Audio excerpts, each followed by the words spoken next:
Broadcasting from the business capital of the world, this is the Podcast Business News Network. Randy Swaim back at it again. Our Marshall Goldsmith certified executive coach and founder of Coaching for Relevance. Welcome back. How are you today? I'm doing good. Always glad to be here with you, my friend, and just very appreciate you. So yeah, it's good to be here. Same here. So for today, I know we discussed before the show, we're going to talk more leadership. Clearly is what you do as an executive coach. Your organization, you offer a lot when it comes to business owners. You coach leaders, you coach teams, businesses, and so much more with your executive coaching. What did you want to share for us today? Bring it on. Well, what I was going to do is bring on one example today, and I won't give any names or anything like that, but bring in one example of how one fellow instructor, where I was kind of the acting instructor and the person who was leading the opportunity in a flight simulator, but this guy got really sort of goofy in a way or two, and I'll kind of mention how. But then what I'm going to do is I'm going to bring out exactly how I reacted to it. Yeah. As a leader. And you know what, when you're talking about leading people, even in challenging times where they go into things that make you go, oh, kind of thing, you have to be very effective in how you're going to successfully lead and change it and things of that nature. So that's just what I thought I would bring out on this. Yeah. All right, let's go. Okay, well, I'll tell you what, I'll just tell you, and it was in a it was in one of our flight simulators, and a big airplane. But it was what you had is you had me in one being the acting instructor and stuff for this thing, and also there was a fellow instructor examiner who was just sort of giving me my normal QA every year, kind of thing, and we give each other QAs and all that kind of stuff. So he was sitting there just observing it. But the pilot that was in the left seat was one of our instructors also. But every year you got to spend some time in the simulator flying the airplane for a little bit, just to show your current and all that kind of stuff and all that. But the instructor person that I'm going to kind of mention was actually in the right seat, and all he was doing is sort of being the co-pilot about it and everything. And so that's what I thought I would just bring out. And if you want, I'll go ahead and just share that real quick. And what I'm going to do is, like I say, at the end of this, I'm going to kind of highlight a positive way where true leaders need to interact with people, even when it's challenging situations or whatever. There's subtle ways that you got to think about how you're really going to make positive things happen and everything. So I'll bring that out with this. And are we talking about the Air Canada pilot? Are we allowed to say? No, it's not an Air Canada pilot. This is something different. Okay, but I don't know. Everybody that was, all four of us in this particular sim session and simulator, all four of us are U.S. pilots. So. Got it. Okay. No, because it was in the news about Air Canada pilot. They arrested because he didn't do his flight training. I guess he was flying it was in the news yesterday. He was flying without a license. I guess he really has a license, but That's not good. I was like, Mike, maybe they're connected. I'm like, he's not going to say, but I was like, oh my gosh. I'm like, yeah, he was, after he flew thousands of miles without the necessary license, they say. So it was all over the news yesterday. Wow. I did not hear that. Google Air Canada pilot. Oh yeah. They're checked twice a year, they were saying, by Air Canada, but they were, he didn't keep up with his, training and safety. So I'm sure it's fine. But we got, all four of us pilots are U.S. pilots. Beautiful. So that's good. So what I will do is I'll just go through this and share it real quick, but then I'm going to kind of focus on how I responded to the dysfunctional aspect that the guy on the right presented. And I'll kind of share this with you. This was a person who is totally wrapped up with just rote things and stuff, but without any real understanding in some aspects. And one of the things that you do on this particular model of airplane is if you go to try to turn your APU on, which is the thing that kind of brings air in and you can help use it to push air in and start the engines and things like that. If the fuel pump on that doesn't work, you have to, it lets you go down to the left engine fuel pump and use that to start it up. But the problem with that is that air or that fuel is not cooled. It doesn't go through the cooler Okay. anymore.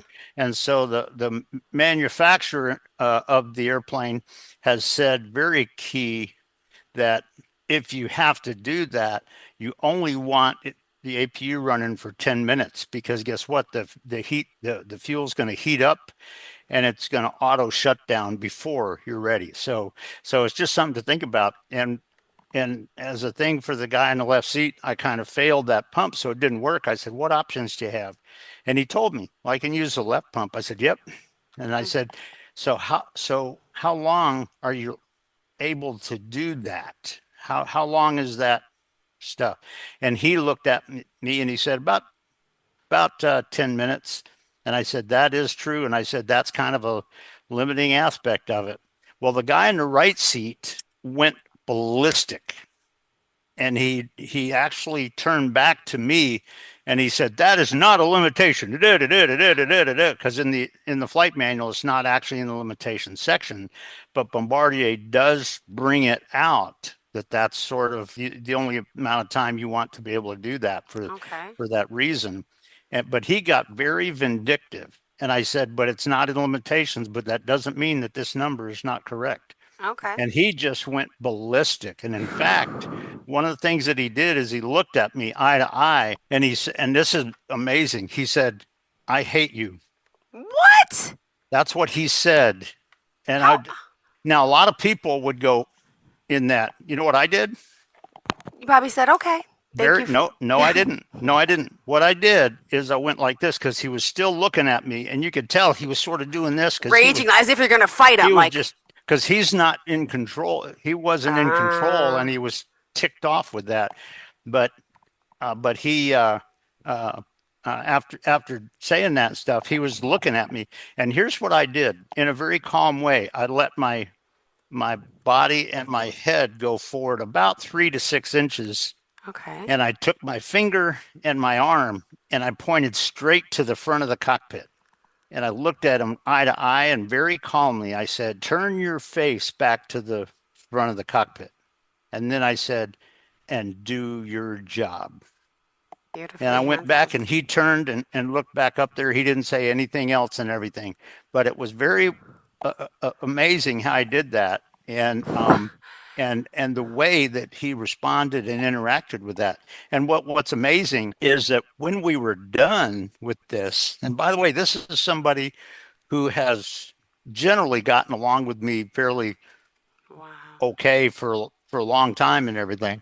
But once we got up into the a debriefing room, kind of just sort of talking about stuff and everything, he just kind of was going to get the flight manual out and he was going to just sit there and tell me it's not in the limitation section. I said, "I know that, but that's not the point." He said, "What?"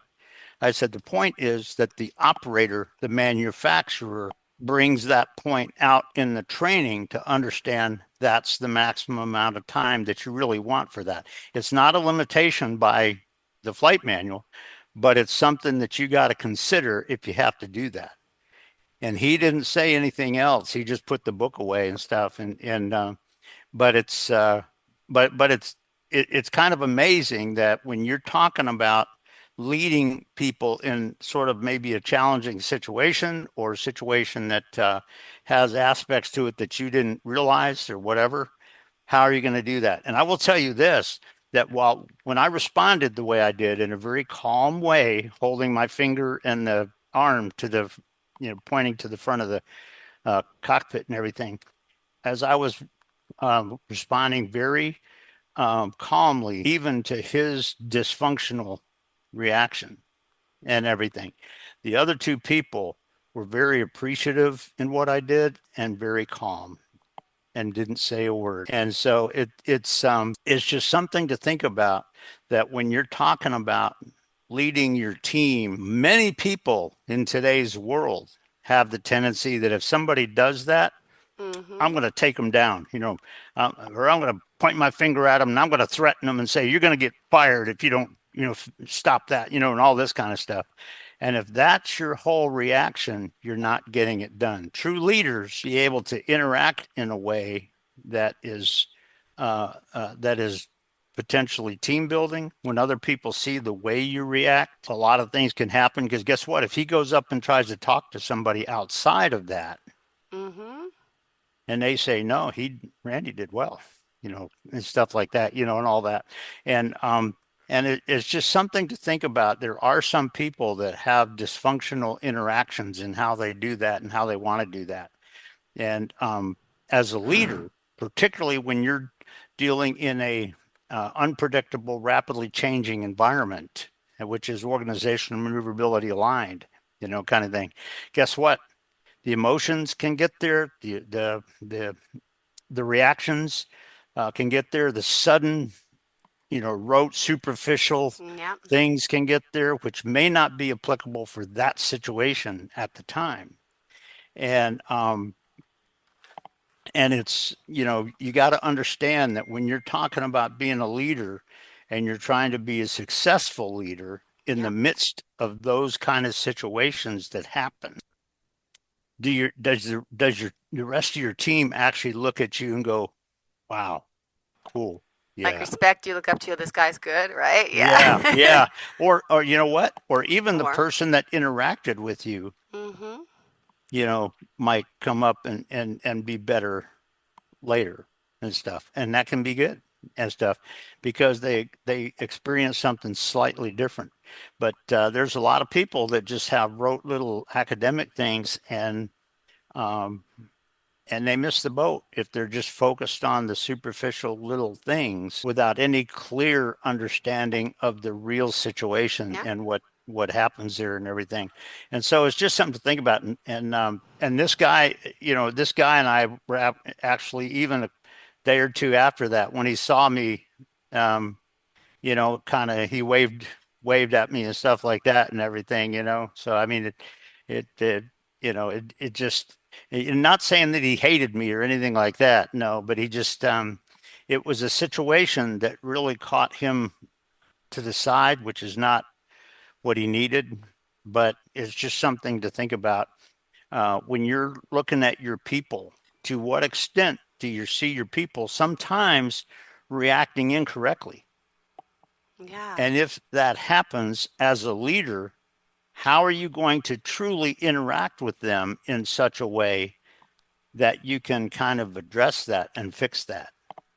And you know what? If you can come in and interact in a way where they don't feel like you're just throwing them aside or whatever, something. Now, if it's somebody who's being militant and all of that kind of stuff and not all that, guess what? You may have to do that, and you may have to let them go because they're just not part of the team. But if it's somebody that, is maybe, part of the team, but misidentifying one aspect of it or whatever, guess what? You can work with them. And as a leader, like I said, I think that the other two people that were in that simulator were very appreciative of kind of how I interacted with it, because I didn't hate him, I didn't argue, I didn't play games. All I said is, turn your face back to the front of the cockpit, do your job. That's Amazing. all I said, and he did exactly that. He put it all aside. He got the checklist back up and then went through the rest of the simulator session and everything, kind of thing. So, but there are sometimes people that misidentify just one thing. They say, well, this is not in that. Well, that's true, but does that mean this is not important? Yeah. It can be. And like I said, in this particular case, the manufacturer had brought this out to people in developing people to be, experts in the airplane and stuff, that you don't want to kind of put that on and then at 11 or 12 minutes, it shuts down and you can't start your engines anymore, maybe. And so it's just an aspect about it that in that case, if you had to do that particular thing, you would have to basically wait generally until you're within about 10 minutes of starting the first engine. Then you can start it. Okay. Start the first engine. And if it shuts down after that, you can cross bleed the engine and start the other engine, kind of thing. But the bottom line is having some awareness of that. And what happens is, if people don't have that clarity of awareness in certain aspects of your situation that your team is trying to work in, guess what? You may have to help them get a sense of that, and you may have to help them experience that and see that. Because if all people are doing is just going into rote academic superficial things. Oh, well, in the book here it says this, but it doesn't say this. Well, does that mean you can't do that? No, kind of thing. And so uh, having an understanding when you're working with your team and doing certain things, it's one thing to be able to bring all of that out, but it's another thing that when you see somebody that does something dysfunctional like that, Yeah. how are you going to really respond? If you're going to try to attack them and control them and take them down, you know what? Sound like a good leader to me. I wouldn't want to be. Sorry. Yeah, yeah, and the way I did it was very calm, Yeah. and I just said, I you know, turn your and what I said word for word was turn your face back to the front of the cockpit, and as he did this and he started to go back like this, I said, now do your job. Yeah. And that's it. And so if you think about it, when you're talking about leading your team, particularly when challenging situations come up or arise or something of that nature, um, to what way are you truly getting involved with it correctly as a good leader and having the good impact in your team? Or in what ways are you trying to play control freak games and overdoing things and When. causing them dysfunctions? And here's the thing, the other thing that a lot of people don't realize is that if you do it in such a way where you're bringing the dysfunctions and all of that kind of stuff, as it goes forward, the people experience Okay. different things. And not only are they going to experience bad things, but they're going to experience now, regardless of the extent of which you may or may not have been an initiator in that. But you know what? They may be experiencing that you are helping that happen. Yeah. And if that's the case, geez, why am I here? Or whatever, kind of thing. But the bottom line is, like I said, I was very calm after he said that. I was very calm. Like I said, all I did, I leaned forward a little bit like this, and I pointed my finger forward, and all I said was, "Turn your face back to the front of the cockpit." And as soon as he did that, I said, "Now do your job."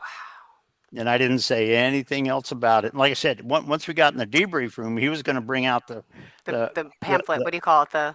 The yeah, it was book. basically the yeah, it was the Manual. What do I call it? manual, Manual the manuscript. aircraft, yeah, that's right, the Aircraft. aircraft manual for it, which is the definer of it and stuff. But he was going to try to show, well, that's not in the limitations. I said, I didn't say it was in limitations. What I said is, and this is what I told him, I said, and what Bombardier has, and Bombardier was the manufacturer of the airplane.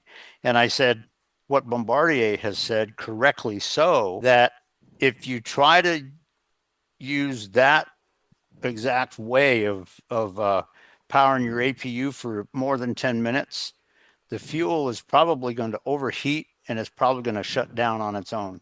And I said, so it's not a limitation, but the pilot, that if they choose to do that, they need to kind of sort of apply it sort of as a limitation in their Yeah. thinking. Then that's a little bit different. And he shut up for the rest of the stuff and everything. But it's some aspects of it that sometimes people don't think about. And as a leader, like I said, even if you have some people that kind of come in with sort of challenging situations that make you go, "Ooh, I want to take him out," kind of thing, like this kind of stuff. I want to have a conversation with him after that kind of stuff. You know what? Yeah, if that's all you're thinking about, you're not getting the job done. Because the way I did it calmed everything. We were able to go through the entire rest of the simulator session and complete it and all of that kind of stuff. And I actually had the same kind of interaction when we got up into the debrief room, and he tried to bring that out as not as an angry thing, but just he's trying to kind of call himself as the only one that knows. And you know what? We all know that, but that's not related to what we're talking about. And I said, because Bombardier has trained this Mm-hmm. and told people this. And, people that are in there know. And part of it was because the pilot that was in the left seat, when I told him, how long can that be running? He said about 10 minutes. And I went, yep, you got it right. Yeah. Because people are aware of what was, brought out, even though it wasn't just directly said in the flight manual and everything. And so it's Mm-hmm. just something to think about. But you know what? As a leader, and I leave that for people that are maybe listening to it, as a leader, how are you really connecting with your team or with people that have those challenges that come up? In what way are you really being a leader and not a dictatorial control freak, not just a whatever. But think about if those situations ever rise, how you're going to truly be a leader and bring your questions, bring the aspect of it in to really bring out positive solutions and Yeah. stuff. And so that's just what I was going to bring this time. Like I said, it just has this aspect of being a leader. And what I did is I brought a leadership thing. I didn't attack anybody. I didn't attack him. I didn't go crazy. I didn't accept what he said, Mm-hmm. but I helped him, start it. And we got a little bit. He got a little bit of a chance of sort of experiencing it a little bit different. And so just something to think about. And like I said, that's what I was going to just bring out today in challenging situations for people that are leaders. How Well, do you need to kind of interact differently when you need to and in have you situations? interacted with him again? Just Yeah, curious. yeah, And yeah. things are He's fine and now better now. There hasn't been since that moment. And it didn't think anything changed for him. nothing negative. And I will say this, that one of the things that I found out that he's doing, and he told me, is that they're actually moving him over to another program for another airplane and stuff. He's still going to, my understanding is he's still going to be kind of helping out here, but it's not anything big. It's not anything that promotes him per se, but just lets him kind of do some of that. So, but he'll still be here. And like I said, the times where we, uh, you know, uh, pass and stuff, he usually says hello and stuff like that. And he's done that before. And I think part of that reaction from him in part is because of the way I reacted. And, Yeah. kind of, because you know what? If you react in such a way where he really considers that you're a leader, but also, you know what? We're connected, we're friends, we can be friends and all that, that can be huge. Oh, And it's just something to think about when you're talking with challenging situations, when you have to deal with somebody that was thinking really sort of incorrectly at the moment. beautifully said. Well, thank you for sharing all that today, Randy. And wow, great. Always leadership stories. How did you want to end off for today? Well, I'll just say that, that just, people, get a sense of situations where you have been involved in, and what are some of the situations where you have just, um, tried to play control freak games without really being a leader and stuff like that. And just now, if you got somebody who's being an enemy of what your team is trying to do, yeah, you got Okay. to kind of step forward. But that's not. But having the clarity on the difference between those two is key. But so yeah, just something to think about when you're talking about situations that are not always road academic, and they're sometimes a little bit unpredictable and changing a little bit. And so Mm. do that. And if anybody wants to, as you always like me to do it, if anybody wants to just have a chat with me or something like that, they can go to my website, the homepage, and at the bottom of it, it has my email and my cell phone on it. So if somebody would like to give a call, I won't give you any sales pitches or anything unless Mm-hmm. you decide you want some coaching. And in that case, we'll come up with something. So just something to think about. Great. Thank you so much, Randy. Always a pleasure having you here. And don't forget your book, movie. Plug it, please. You betcha. And I kind of about every week or so I attach it on the social media and stuff and all that. But yeah, the Hollywood movie documentary. If Mm-hmm. somebody goes to my website and goes to that homepage, as you kind of roll down homepage, you come to kind of a big square thing, and it talks about the Hollywood movie. If you click on it, there's a little thing in here that says purchase or rent. And so you can purchase the movie from there. If you click on that, it'll take you to where you can do it. Or if you go down to the next little square that's on the homepage, it's got my autobiography there. And if you click on that, there's a little thing that comes up with purchase or rent, kind of thing. And well, excuse me, you got to purchase it, but you can purchase it either by getting the book, which is what I recommend, or another way where you can just kind of get it digital sent to you, kind of thing. So that just gives you some options on that. But yeah, on the homepage of my website and everything, coachingforrelevance.com, that's where you can see that, and that's probably the quickest way to get to them. All right, Randy, thank you. Always a pleasure speaking. Don't forget, Google that story for me for Air Canada pilot. Read it. We'll talk about it next week. See what happened. I'm just curious because you know the ins and outs of training and being certified, but something happened with the Air Canada pilot yesterday. Google, okay? If I can find out, I'll see what I can find out. But yeah, right. Cool, because I hadn't heard about it until you just did. So yeah, well, I love you bring the leadership. I bring the news. We got it all, sweetie. You have a great day. We'll talk later, hun. Bye-bye. Okay. Hello, I'm Randy Swaim. I'm a Marshall Goldsmith certified executive coach and the founder for Coaching for Relevance. Our vision is to bring freedom to potential in all that is across our path. And one of the things we really want to do, which is aligned with our aviation background, is to help teams and leaders break free of the gravitational forces that are holding them back and their success back and help them soar to their altitudes. So that's our passion, and that's what we're all about.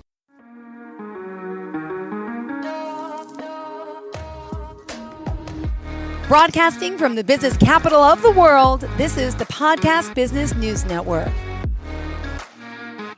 It's Thursday night, and you're grabbing drinks with some friends. Started off with a pitcher for the table, which quickly becomes two. There's pool. And there's the photo booth. All right, everybody squeeze in. Say cheese!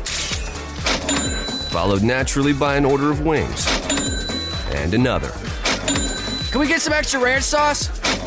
Then there's the ceremonial nightcap. So what are we doing this weekend? And lastly, it's back to the car, which, if you're buzzed,